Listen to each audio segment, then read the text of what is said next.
সেলিম খান, এই যে পুরো যুদ্ধর বিষয়টা, দুই দেশের আক্রমণ পাল্টা আক্রমণ, হামলা পাল্টা হামলা, এই বিষয়টায় দিকে আপনি আমেরিকার অবস্থান কিভাবে দেখছেন?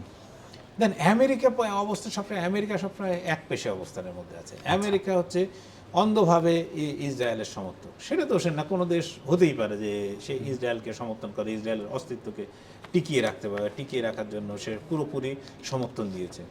প্রথম থেকে কিন্তু যে গত বছরের 7 অক্টোবর যে ঘটনাটা ঘটেছিল, সেই ঘটনার পর থেকে কিন্তু আপনার হামলা, একের পর হামলা চলে যাচ্ছে। ইসরায়েলকে কিন্তু বারবার আমেরিকা থামানোর চেষ্টা করেছে, কিন্তু থামাতে পারেনি।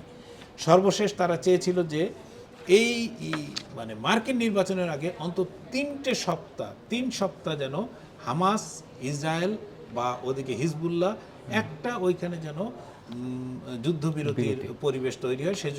তার জন্য কিন্তু আমেরিকার বড় বড় কর্মকর্তারাও আলোচনা চালাচ্ছিলেন। কিন্তু নেতানিয়াহু বুঝে গেছেন যে আমেরিকার এই সেন্টিমেন্ট তার কোনো কাজে আসবে না।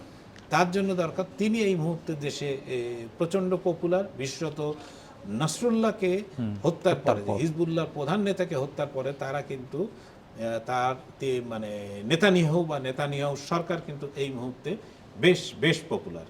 সুতরাং তিনি এই জনপ্রিয়তাকে ধরে রেখে এই যুদ্ধকে আরও এগিয়ে নিয়ে যেতে চান এই কারণে যে তিনি বোঝাতে চান যে ইসরায়েলিদের তিনি হচ্ছে একমাত্র নিরাপত্তা দিতে পারেন তিনি, এবং তার বাইরে আর কেউ এই নিরাপত্তা ইসরায়েলকে দিতে পারবে না।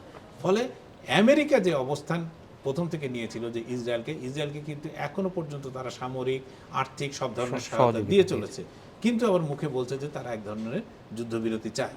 সেটা আর ইসরায়েলের পক্ষে এটা তার কানে তোলার কোনো কারণ ঘটেনি বা ঘটছেও না। আপনি সর্বশেষ দেখেন যে ইসরায়েলের পক্ষ হয়ে কিন্তু আমেরিকার যুদ্ধ বিমান থেকে ইয়েমেনের হুতি অধ্যুষিত এলাকা থেকে গতকাল একইভাবে বোমা হামলা বা ক্ষেপণাস্ত্র হামলা, যেটাই বলি না কেন, সেই হামলা চালানো হয়েছে। কত আমেরিকা যে তাদের মানে পাশে নেই বা সমর্থন, ইসরায়েলের এই ভূমিকাকে সমর্থন করছে না, এটা আদপে একেবারেই সত্য নয়। কিন্তু ইসরায়েলের এই নরসংহারের কারণে আমেরিকান সরকার তার নিজের দেশের কাছে মুখোমুখি পড়ে গেছেন। 2 নম্বর হচ্ছে যে তার বাজেটেও একটা বড় ধরনের চাপ তৈরি হয়েছে।